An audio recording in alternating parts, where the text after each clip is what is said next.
আসসালামু আলাইকুম। ঈদ মুবারক।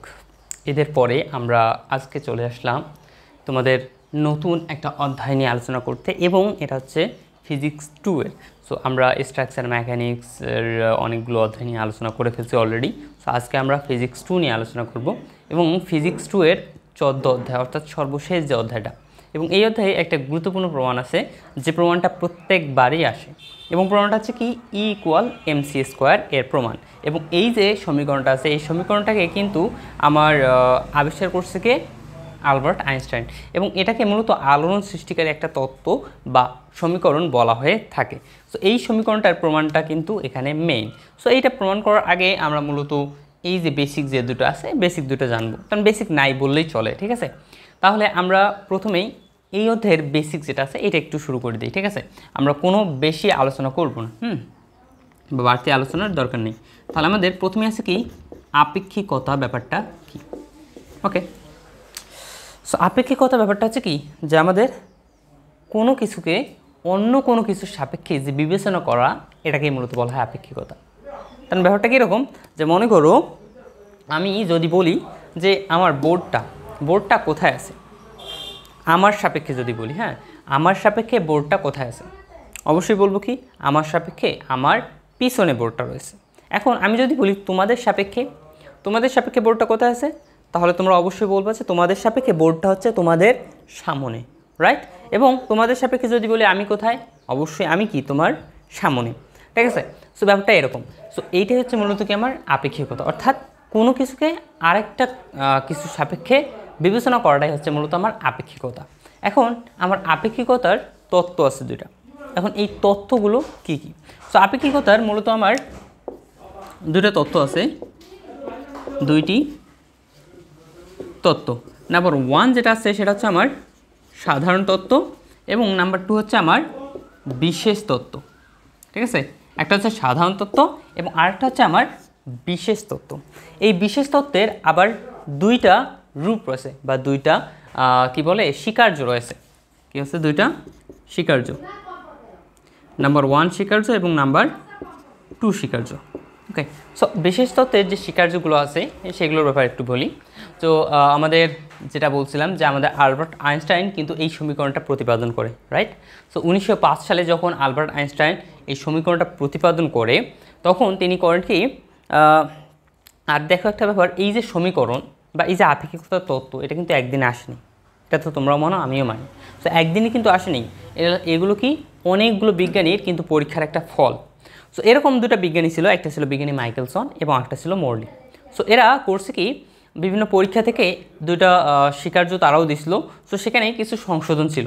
সো সেই সংশোধনকে আমার ভুল ছিল, সেই ভুলগুলোকে আমাদের আলবার্ট আইনস্টাইন করছে কি, ওই ভুলগুলোকে সংশোধন করে তিনি দুইটা স্বীকার্য নিয়ে আসছে। ওই ভুলগুলোকে, অর্থাৎ বিজ্ঞানী মাইকেলসন আর একজন কী ছিল বিজ্ঞানী মর্লি, তাদের যে তত্ত্ব ছিল সেগুলোকে সংশোধন করে আলবার্ট আইনস্টাইন তার আপেক্ষিকতার দুইটা বিশেষ স্বীকার্য দিছে। সেই স্বীকার্য দুটোর প্রথম যেটা হচ্ছে যে সকল জড় কাঠামোতে বা যেটাকে বলা হয় গ্যালিলীয় কাঠামো, জড় কাঠামো মানে হচ্ছে কি, জড় প্রসঙ্গ কাঠামো, বা গ্যালিলীয় কাঠামোতে পদার্থবিজ্ঞানের সকল সূত্র অপরিবর্তিত থাকে। পদার্থবিজ্ঞানের সকল সূত্র অপরিবর্তিত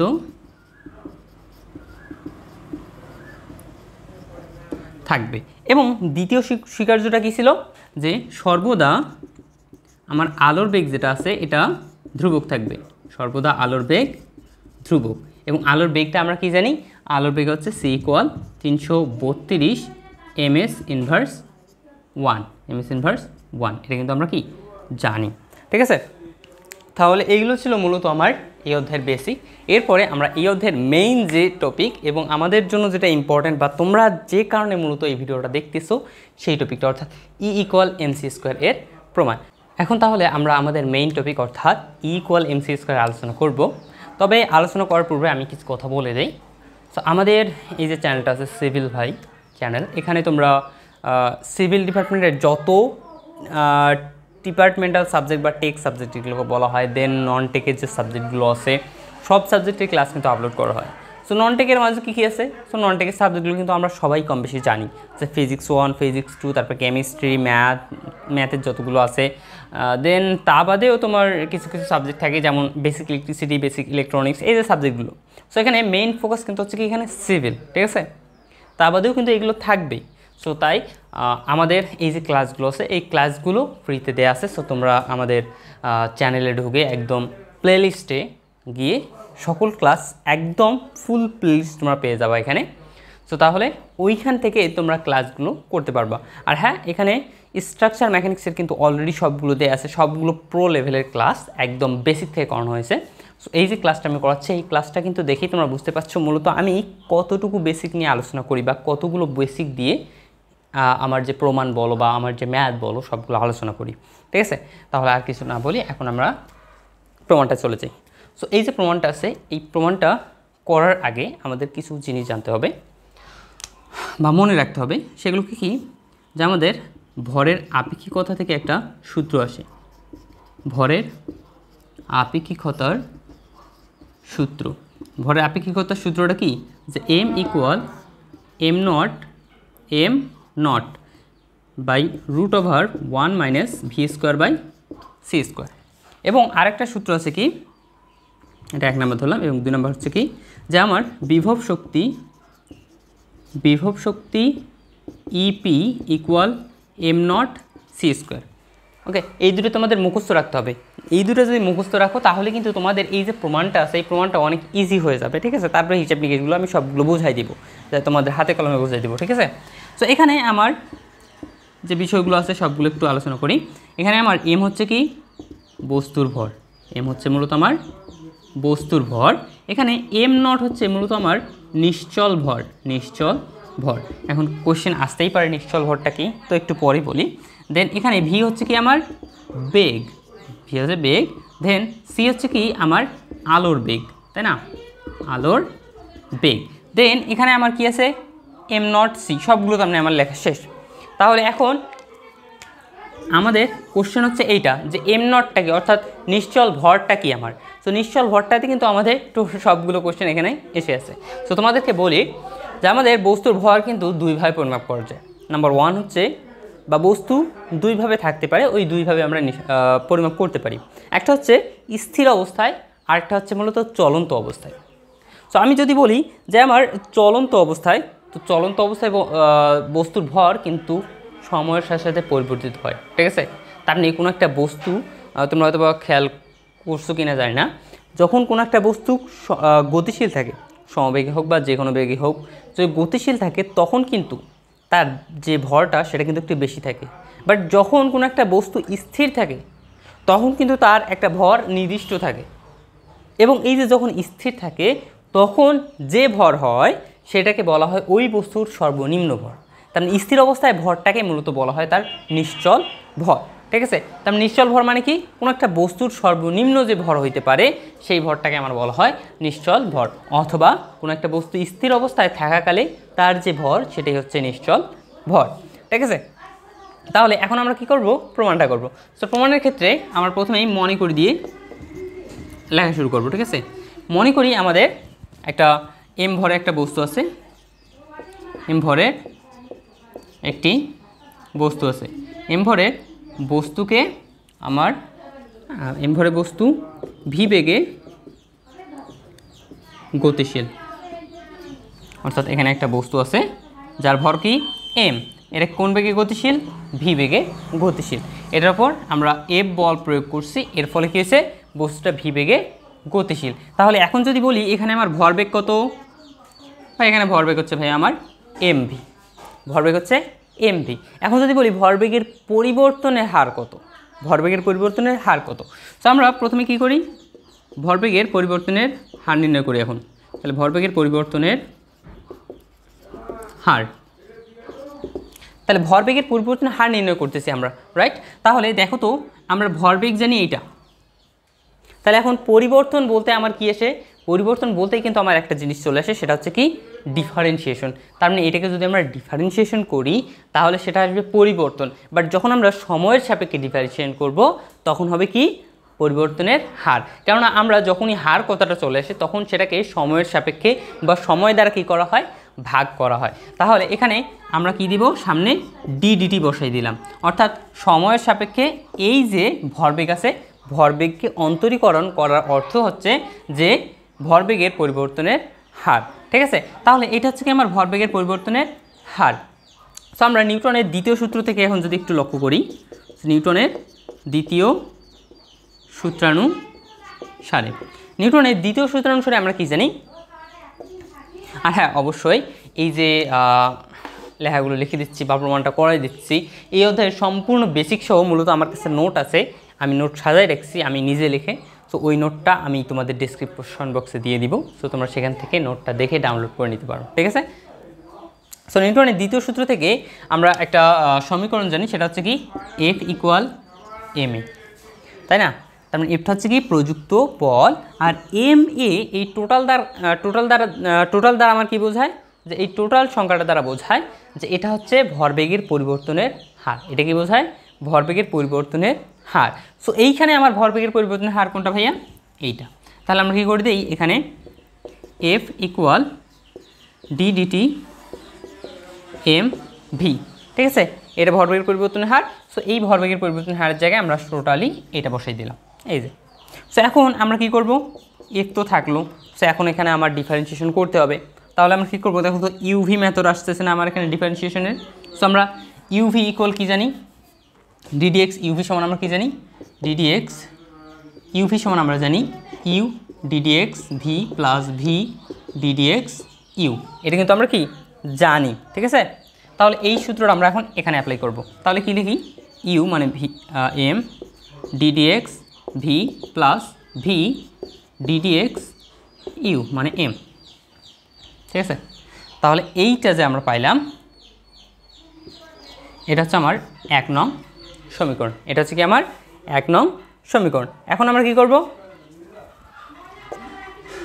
এখন আমরা যে কাজটা করব, এখন এই যে জায়গায় দেখো এখানে আমি বল প্রয়োগ করছি, বল প্রয়োগ করার পর এখানে একটা দূরত্ব, এখানে কি বস্তুটা অতিক্রম করবে না?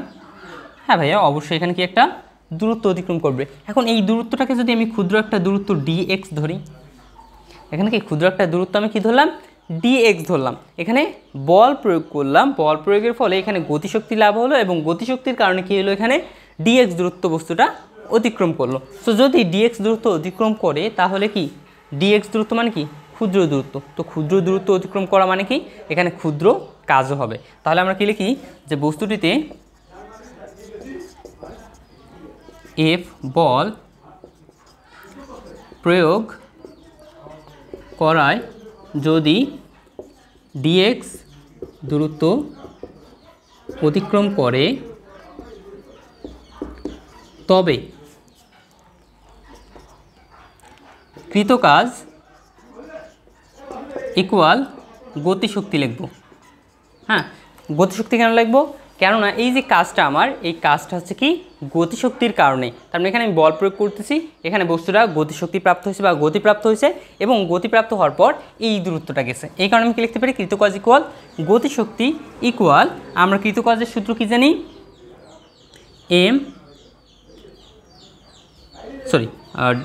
এফ এস, তাই না?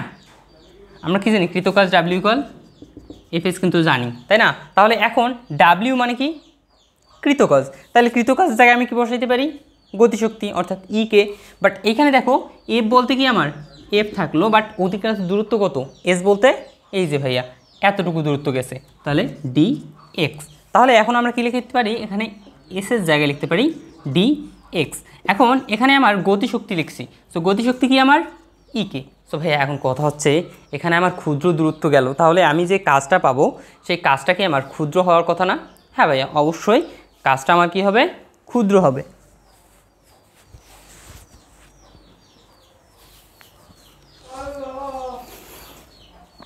তাহলে কাজটা যদি ক্ষুদ্র হয় তার মানে গতিশক্তিটাও আমার কি হবে, ক্ষুদ্র গতিশক্তি, তার মানে ডাব্লিউ হবে কি ডি ডাব্লিউ, আর এখানে গতিশক্তি হবে ডি ইকে ইকুয়াল এখানে আসলো আমার এফ, এফের মান আমরা জানি ভাইয়া, এই যে এটা হচ্ছে এফের মান, কি আছে আমার এম ডি ডিটি, আর এখানে আছে কি plus V D DT M, এখানে ভি আছে, এই সম্পূর্ণটার সাথে আবার ডিএক্স গুণ অবস্থা আছে। তাহলে এখন আমরা এখানে কি লিখতে পারি, ডি ইকে ইকুয়াল এখানে লিখতে পারি আমি এম, এখানে ভি যেটা আছে এই ভিটাকে আমি সামনে নিয়ে আসি, কোনো সমস্যা নেই। আচ্ছা সরি, ভিটা কিন্তু আমার এখানে থাকার অর্থ কিন্তু এখানে আছে, ঠিক আছে, এখানে থাকার অর্থ এখানে আছে, তাহলে এখানে ডিভি দিয়ে দিই, এমটাকে এখানে দিয়ে দিই, তাহলে ডিভিটাকে এখানে নিয়ে আসলাম। এখন ডিএক্স দ্বারা এটাকে গুণ করতে হবে, এটাকে গুণ করতে হবে, তাহলে ডিএক্স দ্বারা যদি এটাকে গুণ করি তাহলে ডিএক্সটা আমার এখানে আসতেছে আর ডিডিটা এখানে আসতেছে, অর্থাৎ সাজালো গোছালো অবস্থা একদম লিখে ফেললাম। দেন এখানে আমি কি লিখতেছি, ভি আছে, দেন ডিএমটাকে এখানে নিচে নামাই নিয়ে আসলাম। এখন ডিএমটার সাথে কী হবে, এটা গুণ হবে না, বা এই টোটালটার সাথে যেহেতু এটা গুণ হবে তাহলে এটা আমি এখানেও রাখতে পারি, এখানে নিয়ে আসতে পারি, ঠিক আছে। তাহলে এখানে আমার কী আসে, ডিএক্স বাই ডিটি। সো এটাকে সাজাই লিখলাম, এটারও একটা অর্থ আছে বা কাজ আছে, সে কাজটা কি এখন তোমরা বুঝতে পারবা। এখানে আমার কি আসতেছে, ডিই কে আসতেছে ভাইয়া, দেন এখন হচ্ছে এখানে আমার এম ডিভি ইন্টু এখানে হচ্ছে ডিএক্স বাই ডিটি। সো একটা কথা সেটা হচ্ছে কি যে ডিএক্স বাই ডিটি ইকুয়াল আমরা কি লিখতে পারি, ভি। কীভাবে, আমরা ডিএক্স সমান কি জানি, সরণ, আর ডিটি সমান কি জানি, সময়, ঠিক আছে। তার মানে সরণ বাই সময় আমরা কি জানি, সরণ বাই সময় আমরা জানি যে বেগ, সরণ বাই সময় হচ্ছে আমার বেগ। তাহলে এইখানে আমি কি লিখতে পারি, এইটা জায়গায় কী লিখতে পারি, ভি লিখতে পারি, আবার এই জায়গাতে দেখো ভি লিখতে পারি, তাহলে কী লিখতে পারি, ইন্টু ভি, তারপরে আছে কি প্লাস এখানে আছে আমার কি ভি ডি এম, অ্যান্ড এখানেও আমরা কি লিখতে পারি, ভি লিখতে পারি। তাহলে এখন আমার কি আসতেছে, এখানে আমার এম ভি ডিভি। অবশ্যই কিন্তু এই ডিভি এর সাথে ভিটা একদম যে এই যে ভি এর সাথে এই ভি গুণ হয়ে যে ভি স্কোয়ার হবে এমনটা কিন্তু না, এটা কিন্তু কি টোটালটা ডিভি, জাস্ট ভি না, এটা টোটালটা ডিভি আর এটা জাস্ট ভি, এই কারণে কি গুণ দেওয়া যাবে না। দেন আছে আমার প্লাস এখানে আসতেছে কি ভি স্কোয়ার ডিএম, তাহলে ডিই কে সমান আমরা কি পাইলাম, ডি স্কোয়ার এটা, তাহলে এটা হচ্ছে আমার 2 নাম্বার, ঠিক আছে। তাহলে 2 নাম্বার সমীকরণ আমরা এখানে পেয়ে গেলাম। সো এরপরে কাজটা হবে মূলত আমাদের এই যে এটা আছে এইটাকে নিয়ে আবার আমাদের কাজ করতে হবে, ঠিক আছে। তাহলে আমরা 2 নম্বর সমীকরণটা এটা পাইছিলাম, সো এটাকে আমি একটু এখানে লিখে রাখলাম। হ্যাঁ, সো এখন আমরা ভরের আপেক্ষিকতা থেকে কী পাই, হ্যাঁ ভরের আপেক্ষিকতা থেকে পাই আমরা কি, ভরের আপেক্ষিকতা হতে যে M equal M nought by root over 1 minus V square by C square. এখন আমি রুটটাকে কাটাকাটি করার জন্য উভয় পাশে কী করে দিব, বর্গ করে দিব। তাহলে বর্গ যদি করে দিই তাহলে এখানে আমার আসে এম স্কোয়ার ইকুয়াল এখানে আসতেছে এম নট এ স্কোয়ার, এখানে বর্গ করলে এখানে আমার আসে কি 1 মাইনাস এটা, তার মানে রুটটা কাটা যায়, তাহলে আমাদের এখানে কি লসও করা যায় না, তাহলে C square minus V square. তাহলে এখানে যদি হিসাব করি তাহলে এখানে আমার কি আসে, সি স্কোয়ারটা কি উপরে গুণ যাচ্ছে, তাহলে গুণ গেলে এখানে আমার আসে M not C square, okay. আচ্ছা ওইটাকে আমি ডান পাশে লিখি M not C square, M not square C square. Then এ পাশে আমার কি আসে এম স্কোয়ার, এদিকে আড়াআড়ি গুণ হচ্ছে C square minus M square V square, তাহলে এটা পাইলাম। এখন আমি কি করব, এই যে সম্পূর্ণ আমার রাশিটা আছে বা সমীকরণটা আছে এই সম্পূর্ণ সমীকরণটাকে এখন আমি ডিফারেন্সিয়েশন করব। কি করব, ডিফারেন্সিয়েশন করব। তাহলে লিখে ফেলি কি যে ব্যবকলন বা ডিফারেন্সিয়েশন কিন্তু একই, ব্যবকলন করে। তাহলে ব্যবকলন যদি করি তাহলে এটাকে আমার ডিডিএক্স করতে হবে, তাই না, D D X M square C square minus এখানে আমার কি করতে হবে এটাই, তাহলে D D X M square V square equal কী হবে, D D X M not square C square. এখন ম্যাক্সিমাম আমি দেখছি এইখানে এসে অনেকে ভুল করে, ঠিক আছে। এখন এইটা করার জন্য আমাকে যে বিষয়গুলো মাথায় রাখতে হবে, আচ্ছা এখানে এম হচ্ছে কি বস্তুর ভর না, তো বস্তুর ভর কিন্তু পরিবর্তন হয়, বাট এম নটটা কি নিশ্চল ভর, এটা কিন্তু সর্বনিম্ন একটা মান। সো এইটার মান কিন্তু পরিবর্তনশীল নয় কোনো একটা বস্তুর ক্ষেত্রে। এই যে এম নট বা নিশ্চল ভর এটা কিন্তু সব সময় একটা নির্দিষ্ট থাকে। দেন এখানে ভি হচ্ছে কি বেগ, সো এটা হচ্ছে কার বেগ, বস্তুর বেগ। সো বস্তুর বেগটা কিন্তু সময়ের সাথে সাথে পরিবর্তিত হতে পারে, বাট কথা হচ্ছে সি হচ্ছে এখানে আমার আলোর বেগ। সো আলোর বেগটা কিন্তু কখনো পরিবর্তনশীল হবে না, সো এটা অলওয়েজ 332 আমরা জানি ওই 332 থাকবে। তাহলে এখানে আমি দেখতে পাচ্ছি এম নট এবং সি এই দুটা মান নির্দিষ্ট, রাইট। আর নির্দিষ্ট থাকার অর্থ কি, এটা হচ্ছে ধ্রুবক, আর এই ধ্রুবককে কিন্তু কখনো ডিফারেন্সিয়েশন করা যায় না, আর যদি করা যায় সেটার মান কত হয়, 0 হয়। তার মানে ডিডিএক্স যদি আমরা কনস্ট্যান্ট মান দেই, অর্থাৎ কনস্ট্যান্ট মানকে যদি আমি ডিফারেন্সিয়েশন করি বা ব্যবকলন করি, তখন মান আসে আমার 0। এটা মাথায় রাখবো। তাহলে এখন দেখো আমার এইখানে যে ব্যাপারটা আসতেছে, এখানে দেখো তো আমার এম আর সি স্কোয়ার আছে, তো এখানে দেখো তো সি স্কোয়ার যেটা আছে, সিটা কি আমার একটা ধ্রুবক না? তাহলে আমি প্রথমত কাজ কী করবো, সি স্কোয়ারটাকে বাইরে বের করে নিয়ে আসলাম, কারণ ধ্রুবককে আমার বাইরে বের করে নিয়ে আসতে হবে, নিয়ে আসলাম। দেন এখন কি আছে আমার DDX M square, DDX M square. তার মানে এখানে আমার কোন সূত্র অ্যাপ্লাই হচ্ছে, এখানে আমার সূত্র অ্যাপ্লাই হবে ভাইয়া ddx x to the power N. তাহলে কি লিখতে পারি আমি, এন এক্স এন মাইনাস 1, এই সূত্র এখানে অ্যাপ্লাই করবো। তাহলে এখানে কি আছে আমার ডিডিএক্স আছে, আমার এম স্কোয়ার আছে, তাহলে এম স্কোয়ার আছে, তাহলে আমি কি লিখতে পারি, এন মান কি 2m আসলো। বাট এরপরে আবার কি আছে আমার, এটা কি দেখো তো এক্স ছিল কি, আমরা কি N x N minus 1 N x N minus 1 করছিলাম, দেখো এন নামাই দিছি, এমটা দিয়ে দিছি। এখন কি আমার এখানে এইটা কিন্তু এক্স ছিল না, বাট এটা আমরা এক্স ধরছি, তার কারণে কী করবো, এইটাকে আবার ডিফারেন্সিয়েট করবো, তার মানে ডিডিএক্স এম আসতেছে।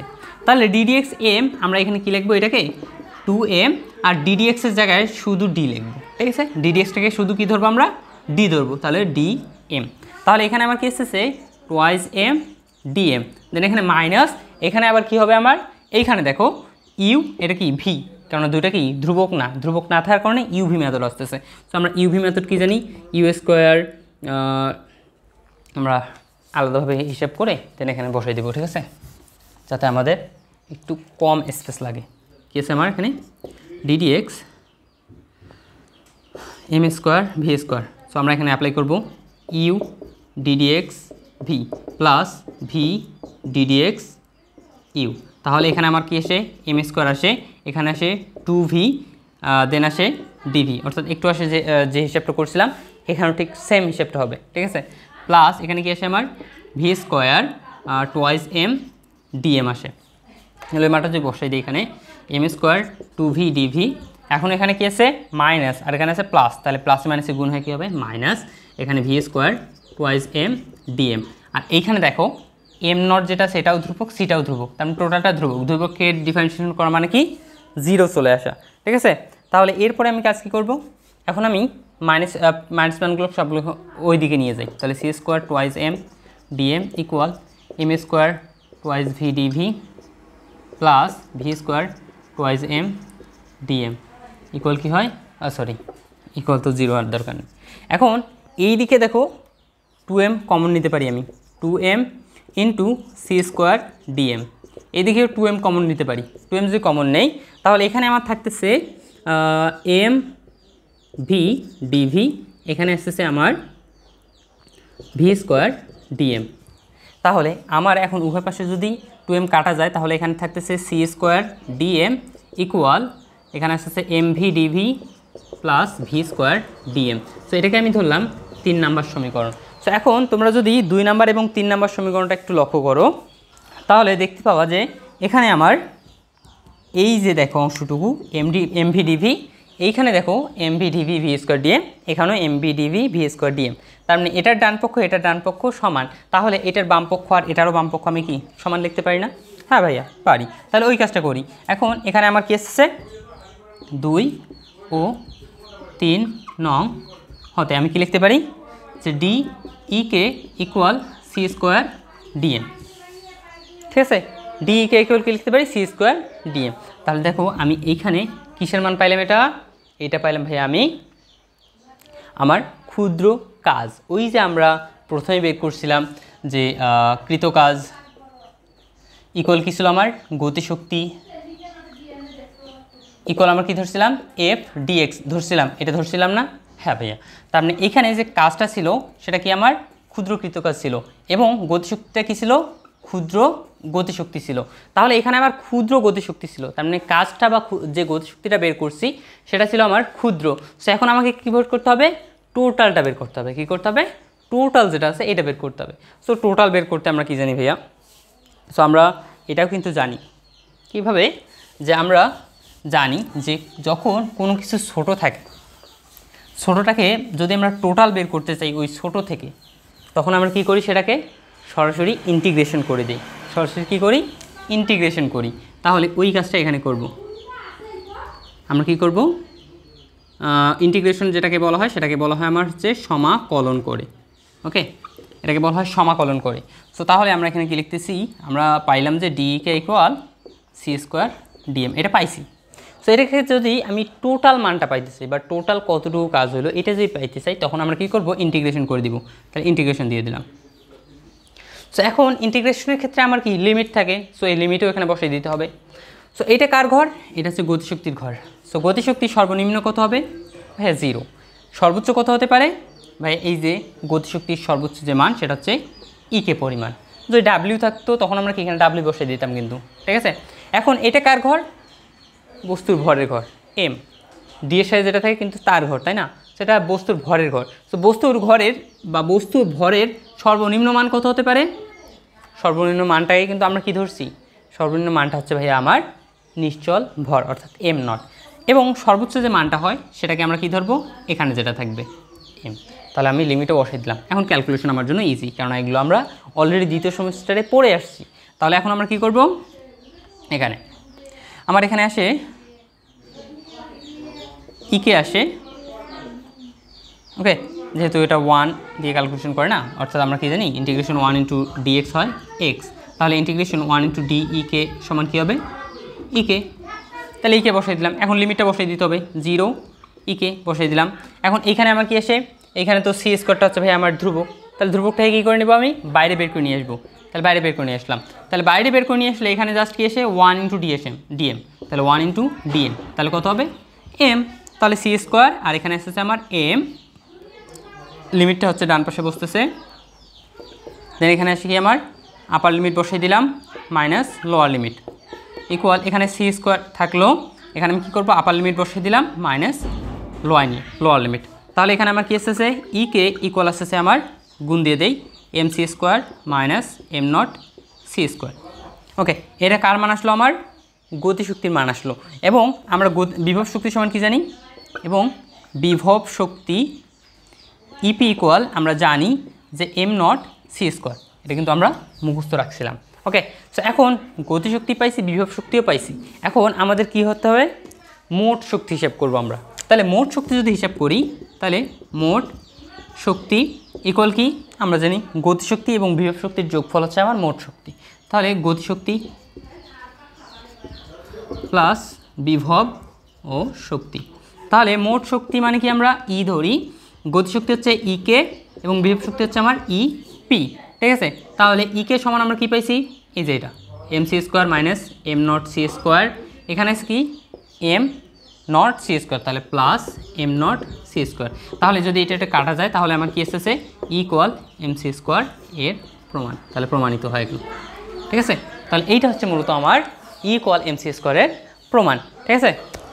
তাহলে মোটামুটি এইগুলোই, তাহলে এই যে প্রমাণটা আছে, এই প্রমাণটা আমি যেভাবে করাইলাম তোমাদেরকে, এইভাবে তোমাদের ভালোভাবে করতে হবে, এবং পরীক্ষা যদি তোমরা এইভাবে লিখে দাও হুবহু একদম তোমরা ফুল মার্ক পাবা, এটা কনফিডেন্স আমি, ঠিক আছে।